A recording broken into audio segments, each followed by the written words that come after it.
If I could tell my younger self anything about building confidence, because when you're younger, you think that confidence is about the clothes you wear or the car you drive. In your head, you think there's so many outside factors to being confident. If I had the money to afford the clothes that I wanted, I'd be so confident. Or if I had the money to afford a boob job, I would be so much more confident. This last month especially has taught me that it has to do with two very simple and practical things that you can do literally every day. Number one, we've all heard of it, keeping the promises you make to yourself. Ed Mylett says this all the time. Every single time you make a promise to yourself, you're putting a little deposit in your self-confidence. The times you say, I'm gonna wake up early to go on a run, or I'm gonna start eating healthy, or I'm gonna stop drinking soda, or I'm gonna try something new, or I'm gonna make a friend, I'm gonna put myself out there. Nothing, I repeat, nothing makes you feel more sure of yourself than actually following through on these things. It's actually crazy. And number two, doing things that make you wildly uncomfortable. Like, we know that nothing good comes from being comfortable. We know that growth is uncomfortable, but I'm talking things that make you wildly uncomfortable, like putting yourself out there and making a friend.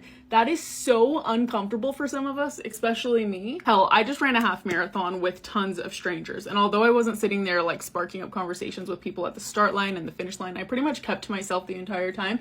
It was so uncomfortable doing something that I'm so new to with a bunch of strangers. Like, signing myself up, I remember registering, being like, who are you? Like, you're registering for a race? Like, this is so out of character for you. I felt so much self-doubt all along the way. Are you sure you want to do this? Like, are you sure you trained enough? Are you sure you want to run with people that actually run? Like, for real? But regardless of the self-doubt, I showed up and I showed myself that I am so capable, and walking away from it, I'm like, I am so freaking capable. I'm so strong. I'm so confident. What's next? Like, here's the thing. It doesn't even have to be physical fitness related, right? Your brain loves familiarity, and that is not always a good thing. So when you say you're going to save money instead of living paycheck to paycheck because that's comfortable for you, that's what your parents did, actually save the money. Not only are you going to be better off financially, you are going to build so much confidence. You're gonna have a light around you when it comes to your financial ability. Other things that make you wildly uncomfortable, like answering the phone even though you'd rather eat glass as a Gen Z. Go to that yoga class, go to the Pilates class. I really want to start boxing, and what's been holding me back? It is so uncomfortable for me to be new at something. But mark my words, I'm gonna do it. I just wish I could go back to 18-year-old Sabrina and say, stop thinking that money is gonna buy it all. Your happiness, your confidence, stop thinking that when you get there, you're gonna have it. As cliche as this sounds, just like happiness is not about the destination, it's about the journey, so is confidence. You're not gonna wake up one day when you have lots of money and suddenly be confident. It's about the journey. It's about the simple, practical things that you do every single day.